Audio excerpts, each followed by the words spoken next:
गुजर जाएगा। वक्त जीवन का यूं ही गुजर जाएगा। वक्त जीवन का यूं ही गुजर जाएगा। काम करते रहो, नाम जपते रहो, काम करते रहो, नाम जपते रहो। वक्त जीवन का यूं ही गुजर जाएगा। वक्त जीवन का यूं ही गुजर जाएगा। जब लगन दिल से, जब लगन धन से, जब लगन सिर से लग जाएगी, तेरा जीवन का नक्शा बदल जाएगा। वो तेरा जीवन का नक्शा बदल जाएगा। जब लगन सच्ची ईश्वर से लग जाएगी, जब लगन सच्ची ईश्वर से लग जाएगी। जब लगन सच्ची प्रभु से लग जाएगी, जब लगन सच्ची प्रभु से लग जाएगी। तो तेरा जीवन का नक्शा बदल जाएगा। वो तेरा जीवन का नक्शा बदल जाएगा। काम करते रहो, नाम जपते रहो, काम करते रहो, नाम जपते रहो। वक्त जीवन का यूं ही गुजर जाएगा। वक्त जीवन का यूं ही गुजर जाएगा।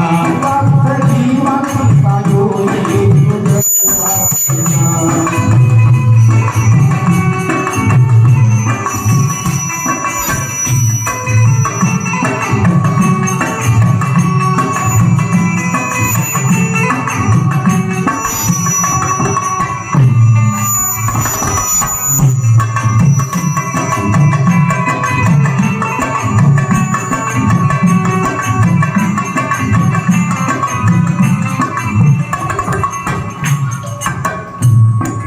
कर्म के विषय में मैं बात कर रहा हूं। गीता में भगवान अर्जुन से कह रहे हैं कि कर्मणा जायते जंतु, कर्मणा, कर्म के मुताबिक जीव जन्म लेता है। ध्यान से संस्कृत को सुनिएगा, उसका हिंदी भी हम करेंगे। कर्मणा जायते जंतु कर्मणैव विलीयते, और कर्म करते ही चला भी जाता है। कर्मणा जायते जंतु कर्मणैव विलीयते, सुखम दुःखम भयं क्षेमं कर्मणैव विपद्यते। सुखम दुःखम भयं क्षेमं कर्मणैव विलीयते। कर्म से ही मनुष्य को दुख, सुख, भय और कल्याण की प्राप्ति होती है कर्म से ही। तो मैंने कहा कि कर्म 3 प्रकार का होता है। कौन कौन? तो एक हो गया संचित कर्म, दूसरा है प्रारब्ध, और तीसरा क्रियमाण जो अभी कर रहे हैं। संचित कर्म कौन है? तो करें कि जिस कर्म को हमने किया और दूसरे जन्म में उसको भोग रहे थे, पूरा भोग भोगे नहीं, शरीर छूट गया। बोलिए वृंदावन बिहारी लाल की जय। समझ में आ रहा है ना? समझ में नहीं आएगा फिर पूछिएगा। पूर्व में कर्म किए, कर्म का फल इस जन्म में भोग रहे हैं, पूरा भोग भोगे नहीं, शरीर छूट गया। क्या हुआ? वह कर्म संचित हो गया, वह कर्म संचित हो गया। अब इस जन्म में जो कर्म किए ना भाई, पहला जन्म का भोग रहे थे, दूसरा जन्म जो किए उसमें कर्म किए। इस कर्म को अब जब दूसरा शरीर मिलेगा उसमें भोगेंगे, उसको क्या बोलेंगे? प्रारब्ध। मैंने कहा कि पूर्व जन्म के कर्म से वो प्रारब्ध है जो अभी हम भोग रहे हैं। आप लोग बढ़िया कर्म किए हैं इसलिए भगवान का कथा सुन रहे हैं। पूर्व जन्म का संस्कार है, यह पूर्व जन्म का संस्कार है कि यह दास यहां बैठा हुआ है।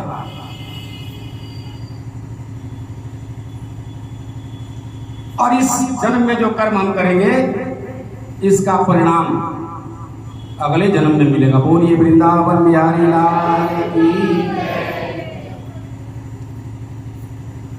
तो वह कर्म संचित हो गया जो हम किए थे इस जन्म में, वो प्रारब्ध हो गया। जहां समझ में नहीं आएगा बोलिएगा, एकदम स्पष्ट समझाएंगे इसको। प्रारब्ध कर्म हो गया, उस प्रारब्ध कर्म को ही भगवान कह रहे हैं अश्वमेव भोक्तव्यम कृत कर्मम शुभाशुभम। जो तुमने पिछले जन्म में किया है उसको भोगना पड़ेगा। इसको भोगे बहुत लोग। भीष्म पितामह देख लीजिए, इतने बड़े भगवान के भक्त मृत सैया पर पड़े हुए हैं, बाण सैया पे। उन्होंने कृष्ण से पूछा, प्रभु किस कर्म का फल है जो आज हम बाण सैया पर सोए हुए हैं, प्राण नहीं निकला? क्योंकि उनको इच्छा भेदी मृत्यु का वरदान था, इच्छा मृत्यु का वरदान था। लेकिन वो कर्म का ही फल है कि उसको वरदान उनको मिला था। किस कर्म का फल है प्रभु? भगवान कहे कि आप तो सब कुछ जानने वाले हो, क्योंकि भीष्म पितामह भगवान के 12 महाजनों में से एक महाजन है। बोलिए वृंदावन बिहारी लाल की। 12 महाजन में से एक महाजन है। तो बोले कि तुम तो सब जानने वाले वाले अपने पूर्व जन्म के संस्कार को देखो। भीष्म अपने 100 वर्ष तक पीछे गए। बोले प्रभु ऐसा तो कोई गलती मैंने किया ही नहीं है। बोले कहां तक देखे? बोले 100 वर्ष पीछे गए। बोले 101वां वर्ष में जाओ। बोले प्रभु उतना दूर तो मेरा पहुंच नहीं है। बोले तुम्हारा पहुंच नहीं है तो मेरा पहुंच है। तुम 101वां वर्ष में राजा के पुत्र थे, अपने बाग में तितली, बहुत लोग पकड़े हैं, तितली को सीख से बेध रहे थे।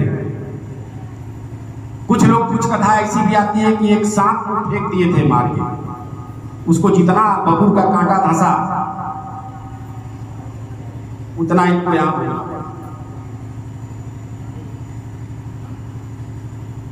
मांडव ऋषि का नाम सुने होंगे आप लोग। मांडव ऋषि भगवान के परम भक्त। मैं अभी कथा यही कर रहा हूं, अवश्यमेव भोक्तव्य। परम भक्त भगवान के भक्ति में लीन थे, तपस्या कर रहे थे। कुछ चोर राजा के यहां चोरी किए और वो दौड़ करके इधर ही आए। किधर? जिधर मांडव ऋषि तपस्या कर रहे थे। तब तक राजा के सैनिक आ गए। मांडव ऋषि कुछ बात को समझ पाते, तब तक चोर के समेत ऋषि को भी पकड़ ले गए। यही चोरी कराया है। और जब पकड़ कर ले गए तो राजा के समक्ष पेश नहीं हुए। मंत्री कहे कि 4 चोर या 5 चोर पकड़ के लाए। उन्होंने कहा कि सबको सूली पर चढ़ा दो। बोलिए वृंदावन बिहारी लाल की जय। सब सूली पर चढ़ गए, सबकी मृत्यु हो गई। मांडव ऋषि नहीं मरे। राजा को सूचना मिली कि अरे भाई एक सन्यासी है अभी तक मरे नहीं। राजा कहे कि सन्यासी आए, और जब तक सूली पर चढ़े हुए थे मांडव ऋषि, उनको बहुत कष्ट हो रहा था, वेदना हो रही थी। भगवान के परम भक्त थे। उस तुरंत कहाँ चले गए? यमराज के यहाँ। शरीर वही है। अरे बड़े बड़े योगी, अब हम लोग का देखिए ना, आत्मा जो है कहाँ कहाँ भ्रमण करके चला आता है। शरीर ज्यों का त्यों पड़ा रहता है, आत्मा कहाँ कहाँ भ्रमण करके आ जाता है। तो मांडव ऋषि चले गए यमराज के यहाँ। बोले यमराज, तुम किस कर्म का फल हमको दिए हो कि हमें सूली पर लटकाया गया है? जल्दी हिसाब देखो मेरा, मैं कौन सा गलत काम किया, कौन सा ऐसा कर्म किया जिसका परिणाम हमको मिला है। यमराज बोले देखने के लिए। देखा गया तो यही देखा गया कि बचपन में, छोटा अवस्था में तितली को पकड़ करके इन्होंने भी शरीर में उसके वेदन किया था। परिणाम ये था कि ये कई जगह वेदन करते थे। हम लोग भी वेदन किए, एक ही जगह वेदन किए थे। नतीजा हुआ कि सूली वही मिला। उन्होंने कहा कि आप बचपन में एक तितली को पकड़ करके वेदन किए हैं, इसी का फल है। बोले कब? कहे जब आप छोटे थे। बोले अरे जब हम छोटे थे तो हमारे पास बुद्धि कितना था, और तुम उस छोटे बालक के बात पर, उस छोटे बालक के कर्म को लिख लिए। तुम यहां रहने के काबिल नहीं हो। तुम्हें मैं श्राप देता हूं कि तुम पृथ्वी लोक को जाओ।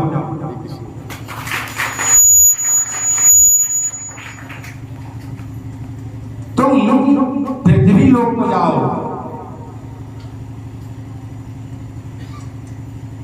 तुम यहां रहने के काबिल नहीं। अवश्य में वो भोक्तव्य।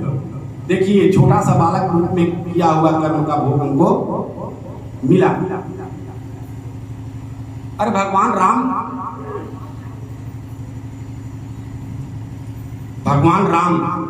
और तो और केवट निषाद राज जब भगवान श्रृंगपेरपुर में गए हैं और एक पेड़ के नीचे चटाई पर सोए हुए हैं, लक्ष्मण जी निषाद राज पहरा दे रहे हैं। निषाद राजा था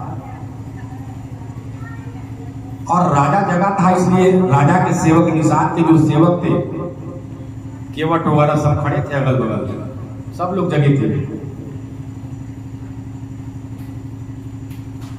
निषाद राज कहे प्रभु को देखकर सीता जी के साथ सोए हुए थे चटाई पे। निषाद राज को बहुत दुख हुआ। उन्होंने कहा कि भैया लक्ष्मण से पढ़ रहे, बहुत ही भगवान को कष्ट मिला। किसके चलते? कैकेयी के चलते भगवान को बहुत कष्ट मिला। कैकेयी बहुत दुष्ट है। अभी कुछ और बोलते हैं तब से लक्ष्मण जी रोक दी, नहीं माता कैकेयी के विषय में ऐसा बात मत बोलो। क्यों? क्योंकि काबू न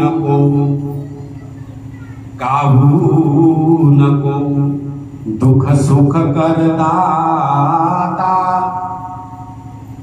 कोई किसी के सुख और दुख का दाता नहीं है। निज कृत कर्म भोग सब भ्राता।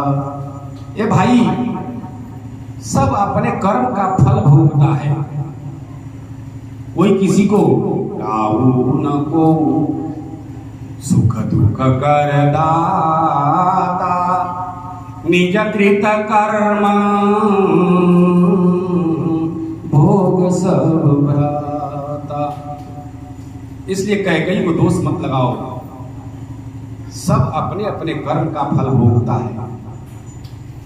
यही बात है दशरथ जी राम जी से कह रहे हैं कि और करे अपराध को और पाव फल भोग, अति विचित्र भगवंत गति को जग जानी जो। अति विचित्र भगवंत गति को जग जानी जो। भगवान के विषय में जानना अष्टांग योग की बात नहीं है, और अष्टांग योग से जाना भी नहीं जा सकता। मैं थोड़ा इस पर चर्चा कर लूं तो भगवान कहे कि ऐसा क्यों बात करते हैं, और करे अपराध को और पाप को, ऐसा नहीं होता। अपराध जो करेगा वो उसी को मिलेगा। बोलिए वृंदावन बिहारी लाल की।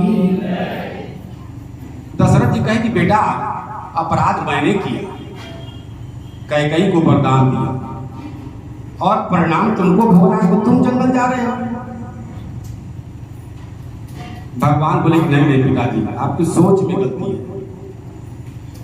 करई जो कर्म पाव फल सोई, करई जो कर्म पाव फल सोई। जो कर्म करता है फल उसको उसी को भोगना पड़ता है। संयोग है कि हमारा कर्म का फल और आपके कर्म का फल की नियति एक साथ हो गई। आप अपने कर्म का फल भोगने जा रहे हैं और हम अपने कर्म का फल, क्योंकि आपको किसका फल का भोग है?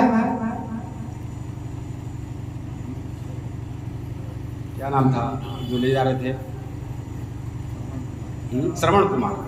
श्रवण कुमार के पिता का श्राप है कि जिस प्रकार पुत्र वियोग में मैं मर रहा हूं, उसी प्रकार आप भी पुत्र वियोग में मरिएगा। बोलिए वृंदावन बिहारी लाल की।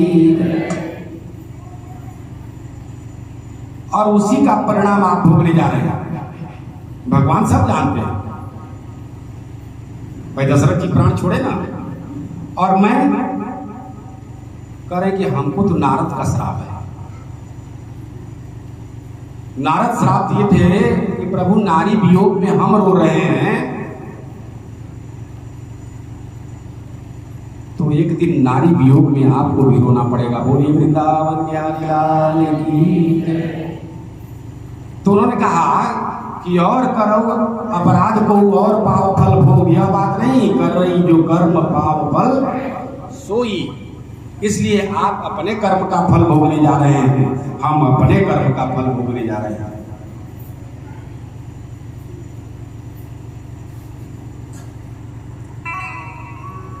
आगे बहुत सुंदर बात बोल रहे हैं।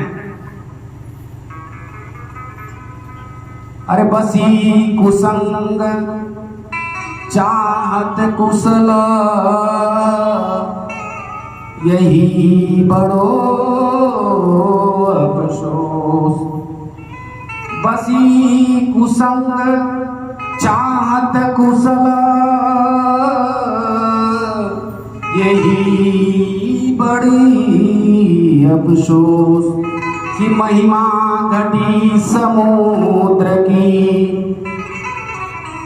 रावण बसा पड़ोस। बोलिए वृंदावन बिहारी लाल की। समुद्र अथाह है, इसको कुछ नाप नहीं सकता। आप देखिए कभी भी समुद्र को इस पार के तट पर हो जाइए, उस पार नजर नहीं आएगा, आता है। तो समुद्र को कोई लांघ नहीं सकता था, लेकिन कह रहा है कि महिमा घटी। क्यों महिमा घट गया? कि मेरे पड़ोस में रावण बस गया। यदि रावण नहीं बसा होता तो कुल का निर्माण होता नहीं होता। इसलिए कर्म का प्रभाव संग से भी होता है। श्लोक संस्कृत का तो बहुत लंबा लंबा है। ध्यायतो विषयान पुंसा संगस्तेषु उपजायते संगात संजायते कामा कामात् क्रोधो विजायते क्रोधात् भवति संभव संभोह सम्मोहात् स्मृति विभ्रम स्मृति भ्रंशात् बुद्धिनाशो बुद्धिनाशात् प्रणश्यन्ति। अब इसका व्याख्या दूसरे समय कर देंगे।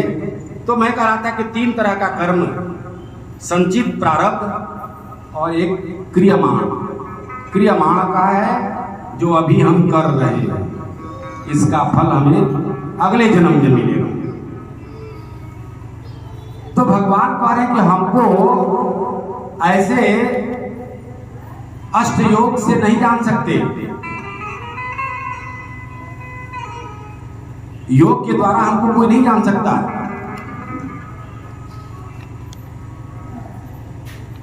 जान सकता है तो कैसे?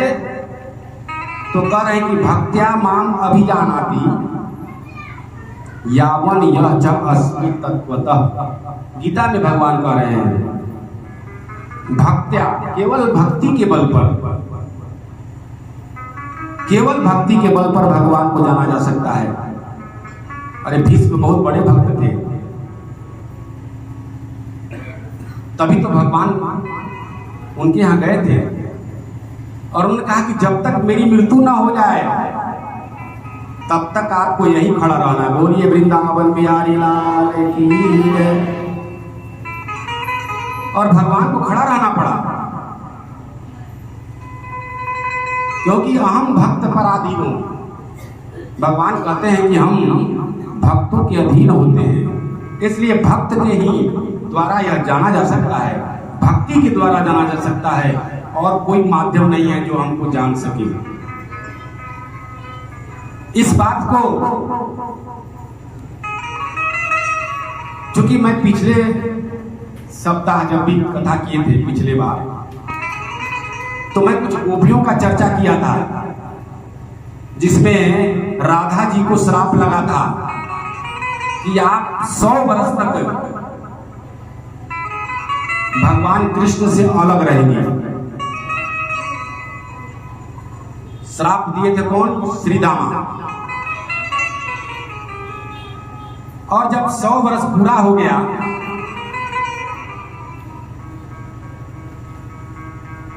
सौ वर्ष तक भगवान द्वारिकापुरी में रहे। जब 100 वर्ष पूरा हो गया, राधा जी भगवान के वियोग में बिल्कुल मृत प्राय थी। आशा क्या था कि भगवान एक दिन मिलेंगे। क्योंकि देखिए बिछुड़ने में और मिलने में दोनों में कष्ट है। नहीं, किसी प्रेमी से प्रेमी को बिछुड़ने में, भाई कोई मान लिया रिश्तेदार हो, उससे बिछुड़ने में कष्ट होता है, लेकिन आसरा एक होता है मिलने का, और उस मिलने के आसरा में लोग यूं ही अपने को खड़ा रखते हैं कि कभी न कभी मिलन होगा। अरे कन्हैया कन्हैया कन्हैया कन्हैया कन्हैया कन्हैया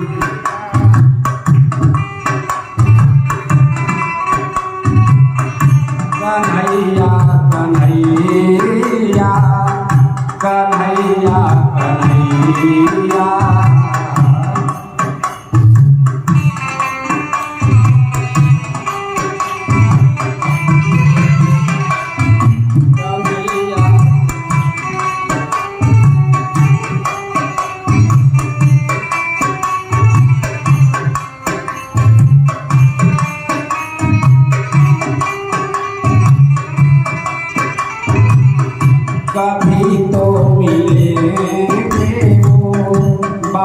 बांके बिहारी कभी तो मिलेंगे वो बांके बिहारी चरण रज उन्हीं का लगाया करेंगे कभी तो मिलेंगे बांके बिहारी चरण रज उनका लगाया करेंगे।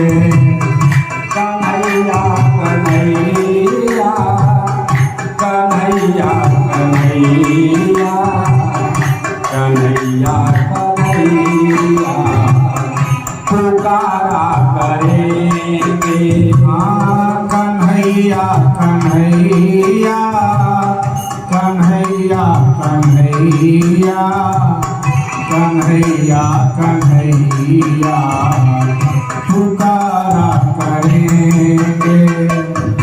लताओं में ब्रजेंगे पुकारा करेंगे लताओं में ब्रजेंगे गुजारा करेंगे कन्हैया कन्हैया पुकारा करेंगे रज में तुम्हारे गुजारा करेंगे। कन्हैया कन्हैया पुकारा करेंगे। बना करके हीरे गए बना करके हीरे गए हम प्रेम मंदिर वहीं उनको झूला झुलाया करेंगे बना करके हीरे हम प्रेम मंदिर वहीं उनको झूला झुलाया करेंगे। कन्हैया कन्हैया कन्हैया कन्हैया कन्हैया कन्हैया पुकारा करेंगे लताओं में भरेंगे पुकारा करेंगे कन्हैया कन्हैया कन्हैया कभी तो मिलेंगे वो बांके बिहारी चरण रज उन्हीं का लगाया करेंगे हाँ कभी तो मिलेंगे बांके बिहारी चरण रज उनका लगाया करेंगे। बोलिए वृंदावन बिहारी है तो आसरा उम्मीद मिलने का तो यूं ही राधा रानी 100 बरस तक बिछुड़ करके उम्मीद लगा रखी थी कि भगवान एक दिन जरूर मिलेंगे और वह 100 बरस पूरा हुआ। राधा रानी अपने